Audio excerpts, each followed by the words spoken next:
ಏನೇ ಸಿಂಚು ಇಷ್ಟೊಂದ್ ಬಿಸ್ಲು ನನ್ ಮಗ ಮೇಸ್ತ್ರಿ ಹತ್ರ ತಾರ್ಸಿ ಅದು ಕಂಪ್ಲೀಟ್ ಮಾಡಿದ್ರೆ ಒಳಗಡೆ ಹೋಗಾದ್ರೂ ನಿಂತ್ಕೋಬೋದಿತ್ತು. ಕಡೆ ಮಿಂಚು ನೋಡ್ರಿ, ಇವಾಗ ಇನ್ನೂ ಅಗಿತಾ ಕೂತಾನೆ. ಇನ್ ಯಾವಾಗ ತಾರ್ಸಿ ಹಾಕ್ಸೋದು, ಇನ್ ಯಾವಾಗ ಮನೆ ಕಂಪ್ಲೀಟ್ ಮಾಡೋದು, ಇನ್ ಯಾವಾಗ ನಾವ್ ಮನೆ ಒಳಗಡೆ ವಾಸ ಮಾಡೋದು?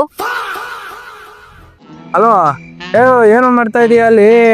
ಸಿಮೆಂಟ್ ಲೋಕಲ್ ಹಾಕ್ಸು, ಸುಮ್ನೆ ಯಾಕೆ ಜಾಸ್ತಿ ದುಡ್ಡೆಲ್ಲ ಹಾಕ್ಸ್ತೀಯ? 1,000 ಇಟ್ಗೆನ ಕಡಿಮೆ ಹಾಕ್ಸು. ಇಲ್ಲಿ ಬಂದು ಓನರ್ ಏನ್ ನೋಡ್ತಾ ಇದ್ನ ಇಲ್ಲಿ? ನೀನ್ ಜಾಸ್ತಿ ದುಡ್ಡು ಹಾಕ್ಸ್ಬಿಟ್ಟು ಇಲ್ಲಿ ನಮ್ಗೆ ದುಡ್ಡನ್ನೆಲ್ಲ ಲಾಸ್ ಮಾಡ್ಬೇಡ. ನಮ್ಗೂ ದುಡ್ಡು ಬೇಡವಾ? ಕಣ, ಇವ್ರಿಗೆಲ್ಲ ಸಾಫ್ಟ್ ಆಗಿರೋದು ಅರ್ಥನೇ ಆಗಲ್ಲ. ನಮ್ಗೆ ಕನ್ಸ್ಟ್ರಕ್ಷನ್ ಬಗ್ಗೆ ನಾಲೆಡ್ಜ್ ಇಲ್ಲ ಅಂತ ಅನ್ಕೋಬಿಟ್ಟವ್ರೆ. ಫಸ್ಟ್ ಹೋಗಿ ಸರಿಯಾಗಿ ಹೋಗೋಣ. ಮೇಸ್ತ್ರಿ. ಓ, ಯಾವ್ದೇ ಇರೋ ಹೆಣ್ಮಗಳು ಕರಿತಾವಳೆ ಮುದ್ದಾಗಿ. ಫೋನ್ ಮಾಡ್ತೀನಿ ಇರಪ್ಪ ಇಲ್ಲಿ. ಓ, ಹೇಳಿ ಮೇಡಮ್. ನಿನ್ಕೊಳೆ ಯಾವನೇ ಮೈ ಮೇಲೆ ಬೀಳ್ತಿದ್ಯಾ? ಸಾರಿ ಮೇಡಮ್, ಜಲ್ಲಿ ಇತ್ತು ಜಾರ್ಬಿಟ್ಟೆ. ನಿನ್ನ ಕಣ ಕರೆದಿದ್ದು ಆ ಮೇಸ್ತ್ರಿನ. ಸರ್, ಎಣ್ಣೆ ಕರಿತಾವ ನೋಡಿ. ಸರ್, ಎಣ್ಣೆಕು ನಿಮ್ಮ ಅವಲಿಂದ ಕರಿತಾವ ನೋಡಿ ಸರ್. ಏನ ರೀ, ಮನೆ ಕಟ್ಸ ಓನರ್ ಕಣ್ರಿ ಅವರು. ಹೌದಾ ಸರ್? ಮೇಸ್ತ್ರಿ, ಯಾಕ್ರಿ ಕೊಟ್ರೆ ಕೆಲಸ ಎಷ್ಟೊಂದು ಡಿಲೇ ಮಾಡ್ತಿದ್ದೀರಾ?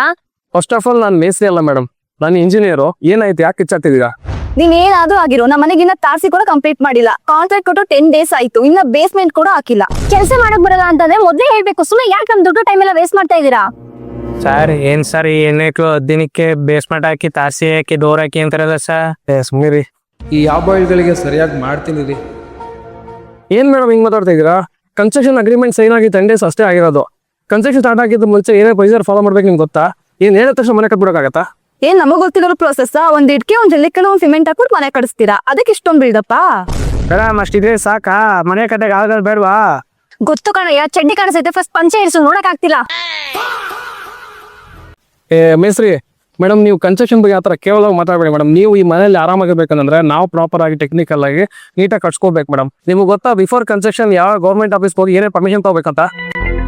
ಏನು, ಮನೆ ಕಟ್ಟೋದಕ್ಕೆ ಗೌರ್ಮೆಂಟ್ ಇಂದ ಪರ್ಮಿಷನ್ ತಗೊಳ್ಬೇಕಾ?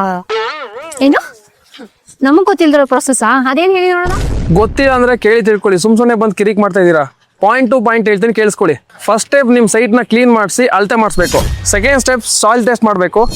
ನೀಡಿದ್ರೆ ಬೋರ್ ಹೊಡ್ಸ್ಬೇಕು. ಥರ್ಡ್ ಪಾಯಿಂಟ್, ಒಳ್ಳೆ ಆರ್ಕಿಟೆಕ್ಟ್ ಹತ್ರ ವರ್ಕಿಂಗ್ ಪ್ಲಾನ್ ಮಾಡಿಸ್ಬೇಕು. ಸ್ಟೆಪ್ 4, ಕನ್ಸ್ಟ್ರಕ್ಷನ್ಗೆ ಬೇಕಾಗಿರುವ ಎಲ್ಲ ಮೆಟೀರಿಯಲ್ಗಳನ್ನ ಸ್ಟೋರ್ ಮಾಡಿ ಇಟ್ಕೊಳ್ಳೋಕೆ ಪ್ಲಸ್ ವಾಚ್ಮನ್ ಉಳ್ಕೊಳ್ಳೋದಕ್ಕೆ ಒಂದು ಒಳ್ಳೆ ಶೆಡ್ನ ಕಟ್ಕೊಡ್ಬೇಕು. ಅದ್ರ ಜೊತೆಗೆ CCTV ಸೆಕ್ಯೂರಿಟಿ ಪರ್ಪಸ್ಗೆ ಒಂದು ಒಳ್ಳೆ CCTV ಕೂಡ ಹಾಕಬೇಕು. ನಂಬರ್ 5, ಪಂಚಾಯತಿಂದ ಪ್ಲಾನ್ ಅಪ್ರೂವಲ್ ತೊಗೋಬೇಕು. ನಂಬರ್ 6, ಟೆಂಪ್ರರಿ ಕನೆಕ್ಷನ್ ತೊಗೋಬೇಕು. ನಂಬರ್ 7, ಆಸ್ ಪರ್ ಡ್ರಾಯಿಂಗ್ಸ್ ಪ್ರಕಾರ ಸೈಟಲ್ಲಿ ಪಿಲ್ಲರ್ ಹಾಕ್ಸೋದಕ್ಕೆ ಆಳ್ಗಳು ಅಥವಾ JCB ಮುಖಾಂತರ ಡಿಗ್ ಮಾಡಿಸ್ಬೇಕು. ನಂಬರ್ 8, ಇದೆಲ್ಲ ಕೆಲಸ ಆಗ್ತಿದ್ದಂಗೆ ನೀವು ಫಸ್ಟ್ ತಿಂಗು ಸಂಪ್ನ ಕಟ್ಸ್ಕೋಬೇಕು. ನಂಬರ್ 9, ಸ್ಟೀಲ್ಗೆ ರೆಸ್ಟ್ ಹಿಡಿಬಾರ್ದು ಅಂದ್ಬಿಟ್ಟು ನೀವು ಬೆಡ್ ಕಾಂಕ್ರೀಟ್ನ ಹಾಕ್ಸ್ಬೇಕು. ನಂಬರ್ 10, ಇದೆಲ್ಲ ಕೆಲಸ ಆದ ನಂತರ ಪಿಲ್ಲರ್ನ ರೇಸ್ ಮಾಡ್ಕೋಬೇಕು. ಇಷ್ಟೊಂದೆಲ್ಲ ಪ್ರೊಸೆಸ್ ಇದೆಯಾ? ಇದೆಲ್ಲ ನಮಗೂ ಗೊತ್ತು. ಸರಿಯಾಗಿ ಕೆಲಸ ಮಾಡ್ಸೋದ್ ಕಲೀರಿ. ಈ ಬಿಲ್ಡಪ್ಗೆ ಏನು ಕಮ್ಮಿ ಇಲ್ಲ, ನಮ್ಮ ಕೆಲಸ ನಮ್ಗೆ ಮಾಡಕ್ ಬರುತ್ತೆ. ಸುಮ್ಮನೆ ಬಂದು ಇಲ್ಲಿ ಕಿರಿಕ್ ಮಾಡಬೇಡಿ. ಕಿರಿಕ ನಾವ ಚಾನ್ಸೇ ಇಲ್ಲ. ಪ್ರತಿ ಹಂತದ ಕೆಲಸ ನಡಿಬೇಕಾದ್ರೆ ನಾವು ಇದ್ದೇ ಇರ್ತೀವಿ. ಕಣ್ಣಲ್ಲಿ ಕಣ್ಣಿಟ್ಟು ಆಡಿಸ್ತಾನೆ ಇರ್ತೀವಿ. ಯಾಕಾದ್ರೂ ಇವ್ರ ಹತ್ರ ತಗ್ಲಾಕೊಂಡಪ್ಪ, ಯಾಕಾದ್ರೂ ಇವ್ರ ಹತ್ರ ಕಾಂಟ್ಯಾಕ್ಟ್ ತಗೊಂಡೆ ಅಂತ ಪ್ರತಿ ದಿನ ಪ್ರತಿ ಕ್ಷಣ ನಿದ್ರೆ ಇಲ್ಲದೆ ಒದ್ದಾಡ್ತಿರ್ಬೇಕು. ಒದ್ದಾಡದ ನಾವಂತ ನೋಡೇ ಬಿಡ್ತೀನಿ. ಇನ್ ಮುಂದೆ ಕನ್ಸ್ಟ್ರಕ್ಷನ್ ಬಗ್ಗೆ ಇಂಚ್ ಬೈ ಇಂಚ್ ಡೀಟೇಲ್ಸ್ ಕೊಡ್ತಾ ಹೋಗ್ತೀನಿ. White and watch. ಸರ್, 20 ವರ್ಷದಿಂದ ನಾನು ಮನೆ ಕಟ್ತಾ ಇದ್ದೀನಿ. ಮನೆ ಕಟ್ಟಕ್ಕೆ ಇಷ್ಟೊಂದು ಪ್ರೊಸೀಜರ್ ಇದೆ ಅಂತ ನನ್ಗೆ ಗೊತ್ತೇ ಇರಲಿಲ್ಲ ಸರ್. ಅದಕ್ಕೆ ನೀವು ಮೇಸ್ತ್ರಿ ಆಗಿರೋದು, ನಾವು ಇಂಜಿನಿಯರ್ ಆಗಿರೋದು. ಹಲೋ, ಸಿಮೆಂಟ್ 2 ಮೂಟೆ ಕಮ್ಮಿ ಹಾಕ್ಸ್ಲಾ? ಏನೇ ಸಿಂಚು, ನನ್ನ ಮಕ್ಕಳು ಈ ತರ ಮಕ್ಕರ್ ಮಾಡ್ಬಿಟ್ರು. ನೆಕ್ಸ್ಟ್ ಟೈಮ್ ಇಂದ ಬಂದಾಗ ಇವ್ರನ್ನ ಬಿಡೋದೇ ಬೇಡ.